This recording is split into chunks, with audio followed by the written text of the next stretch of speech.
বন্ধুরা, আজকের ভিডিওতে আমি ক্লাস 10-এর বৃত্তস্থ চতুর্ভুজ সংক্রান্ত উপপাদ্য এই চ্যাপ্টারের এক্সারসাইজ কোষে দেখি 10, ঠিক আছে। এই এক্সারসাইজের কয়েকটা প্রবলেম নিয়ে আলোচনা করব।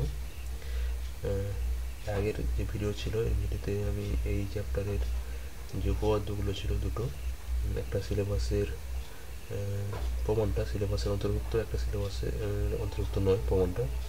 তো দুটোই আমি দেখিয়েছিলাম, একটা ডিটেলসে করেছিলাম আর একটা জাস্ট আমি বুঝিয়ে দিয়েছিলাম, যেটা সিলেবাসের অন্তর্ভুক্ত নয়, জাস্ট আমি বুঝিয়ে দিলাম।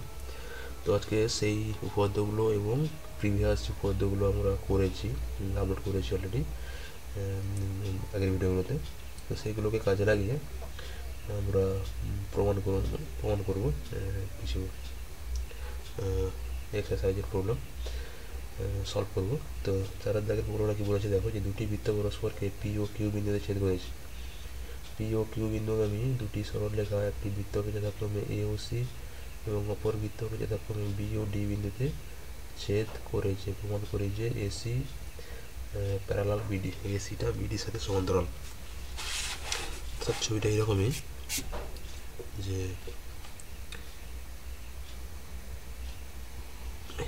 এই একটা বৃত্ত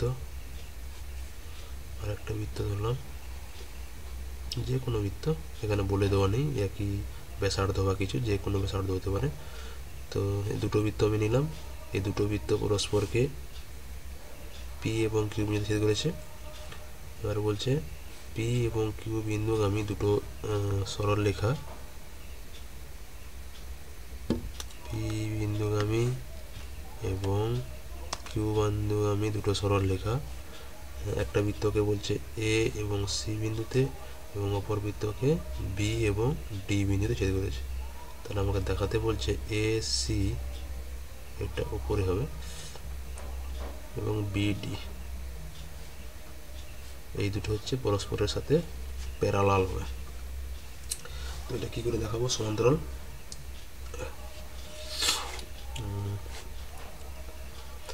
তো আমরা আগে একটু ক্লাস 8-এ যেগুলো ছিল, যে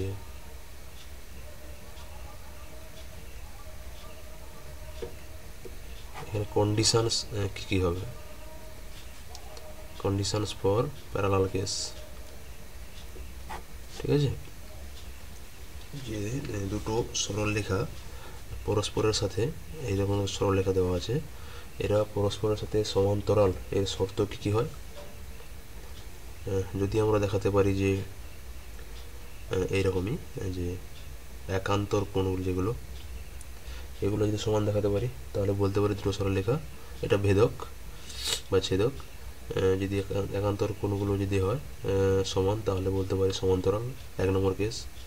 নাম্বার 2, অনুরূপ কোণগুলো যদি হয়, অর্থাৎ এই কোণের সাথে এই কোণ যদি সমান হয়, সেখান থেকে বলতে পারি দুটো প্যারালাল। আর কি কেস ছিল এখানে, যে ছেদকের একই পার্শ্বে মধ্যবর্তী যে দুটো কোণ উৎপন্ন হচ্ছে, অন্তস্থ কোণ, এদের যদি সমষ্টি 180 ডিগ্রি হয়, তাহলে আমরা সেখানে বলতে পারি যে দুটো সরলরেখা পরস্পরের সঙ্গে সমান্তরাল।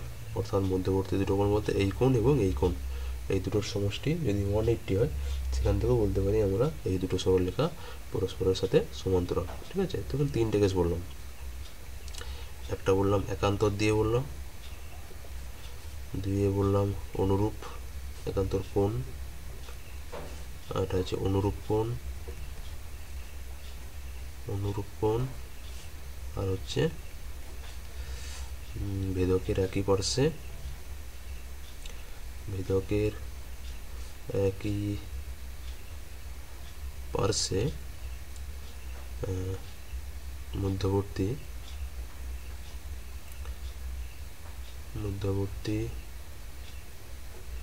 অন্তস্থ কোণের সমষ্টি, অন্তস্থ কোণের মানের সমষ্টি কত হবে? 180 ডিগ্রি, ঠিক আছে। তো এই 3টে কেসের মধ্যে যে কোনো একটা কেস যদি আমি দেখাতে পারি, তাহলে আমি সেখান থেকে বলতে পারবো যে এই দুটো সরলরেখা পরস্পরের সঙ্গে সমান্তরাল। সুতরাং আমাকে এখানে বলছে দেখো এসি এবং বিডি সমান্তরাল দেখাতে হবে। সুতরাং আমি দেখো এখানে এইটা এসি এবং বিডির ক্ষেত্রে এবি কিংবা সিডি দুটোই কিন্তু ছেদক অভিন্ন। সুতরাং এই ছেদকের সাপেক্ষে এই দুটো কি মধ্যবর্তী অন্তস্থ কোণ। এদের যদি সমষ্টি আমি 180 ডিগ্রি এখানে লিখে দিতে পারি, তাহলে সেখান থেকে আমি সহজে বলতে পারবো যে দুটো পরস্পরের সাথে সমান্তরাল, তাই না? তো এখানে কী করে দেখাবো? তো এটার জন্য আমি একটা অঙ্কন এখানে কাজে লাগাচ্ছি। দেখো এই পি এবং কিউ এই দুটো বিন্দুকে আমি যোগ করে দিচ্ছি। এখানে লিখছি, তাহলে এখানটাতে আমি ডিটেলসে কিছু লিখছি না, কীভাবে লিখতে হবে এগুলো আগের ভিডিওগুলোতে দেখলেই বুঝতে পারবে। আমি জাস্ট এখানে প্রমাণ করতে হবে, জাস্ট এইটুকু লিখছি। আর আগে যেগুলো দেওয়া আছে গিভেন, এগুলো যেভাবে লিখতে হয় সেগুলো তো করতেই পারবে, আমি লিখছি না, এটা করতে হবে এখানে। তাহলে অঙ্কনটা আমি কী করলাম, এখানে অঙ্কন এখানে বললাম পি কিউ যোগ করে নিচ্ছি, তাই না? যোগ করিলাম। এরপরে কি আসবে, প্রমাণে আসছে। এখানে দেখো পি কিউ যোগ করে দেওয়ার ফলে পি কিউটা কিন্তু দুটো বৃত্তের ক্ষেত্রেই সাধারণ যায়। এগুলো প্রত্যেকটা একটা কেন্দ্র তো অবশ্যই আছে, তো এখানে কেন্দ্রটা কোনো কাজে লাগবে না, যাই হোক। তো এখানে দেখো আমি পি কিউটা যোগ করার ফলে এখানে দেখো পি কিউ বিডি এগুলো এই বৃত্তের ক্ষেত্রে এই বৃত্তের উপরে আছে, আবার পি কিউ এসি এই বৃত্তের উপরে আছে, তাই না? অর্থাৎ আমি বলতে পারি এখানে বিডি কিউ বিপি কিউডি এটা একটা বৃত্তস্থ চতুর্ভুজ, একইভাবে এসি কিউপি এটাও একটা বৃত্তস্থ চতুর্ভুজ। তো আমরা অলরেডি প্রমাণ করেছি যে বৃত্তস্থ চতুর্ভুজের কী হয়, বিপরীত কোণগুলো পরস্পর সম্পূরক হয়, তাই না? তো এই কনসেপ্টটাকে আমরা এখানে কাজে লাগাবো। তাহলে কী করবো এখানে, যে আমি লিখছি এখানে যে এ পি কিউ সি ও এটা কি বিডি কিউপি, বিডি কিউপি হলো বৃত্তস্থ চতুর্ভুজ, তাই না? এবার অতএব আমি কী করছি দেখো, আমি জাস্ট এখানে দেখাবো কি এই কোণ এবং এই কোণের যোগফল। তাহলে আমি এখানে লিখছি দেখো পি এ সি কোণ প্লাস সি কিউ ডি কোণ, সি কিউ পি কোণ, সি কিউ পি কোণ ইকুয়াল টু কত হবে, 180 ডিগ্রি, বা এবং আরেকটা করে দিই এখানে এই যে পি বি ডি কোণ, পি বি ডি কোণ প্লাস এই কোণটা পি কিউ ডি কোণ, পি কিউ ডি কোণ ইকুয়াল টু 180 ডিগ্রি। এখানে অবশ্যই স্টেটমেন্ট লিখতে হবে যে বৃত্তস্থ চতুর্ভুজের বিপরীত কোণগুলি পরস্পর সম্পূরক, তাই না? তো এই স্টেটমেন্টটাকে আমরা এখানে কাজে, ওকে। তাহলে এখান থেকে কি পাচ্ছি দেখো, অতএব পি এ সি কোণ equal to 180 degree minus C Q P কোণ। এবার দেখো 180 degree minus C Q P কোণ, এই টোটাল কোণটা কত, এখানে এই যে কোণটা দেখো সি কিউ ডি একই লাইনের উপরে আছে, তাই না? সুতরাং কিউ বিন্দুতে প্রকৃতপক্ষে সি কিউ ডি কোণ এটা কি 180 ডিগ্রি, তাহলে এইটা যদি 180 ডিগ্রি মাইনাস এই কোণ করি তাহলে প্রকৃতপক্ষে এই কোণটা আসবে, অর্থাৎ এইটা হচ্ছে পি কিউ ডি কোণ, তাই না?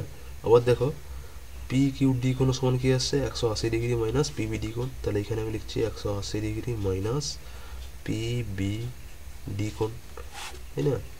অতএব আমি কি পেলাম এখানে দেখো পি এ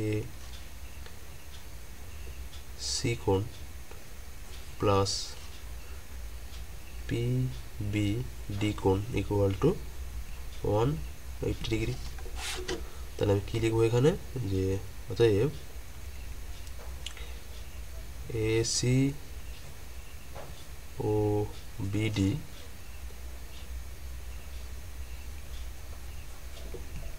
সরলরেখাদ্বয়ের এ বি বিচ্ছেদক এবং পি এ সি কোণ প্লাস পিবিডি কোণ ইকুয়াল টু 180 ডিগ্রি। অতএব এখান থেকে বলে দিচ্ছি আমি এখানে যে এ সি প্যারালাল বিডি। এই কেস কাজে লাগাচ্ছি আমরা এখানটাতে, দেখলাম বোঝা গেল কিনা।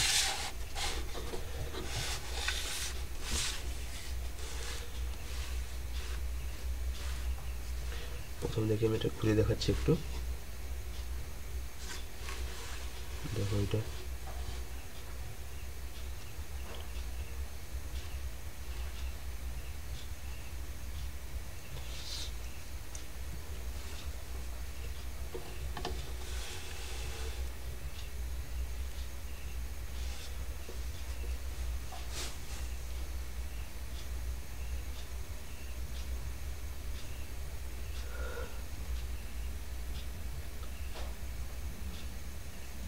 ওকে। আশা করি এটা বোঝা গেছে প্রমাণটা। যদি কোথাও কিছু ডাউট থাকে অবশ্যই কমেন্ট সেকশনে জানাবে, যদি কিছু ভুল থাকে সেটা অবশ্যই কারেকশন করে দেওয়ার চেষ্টা করবো।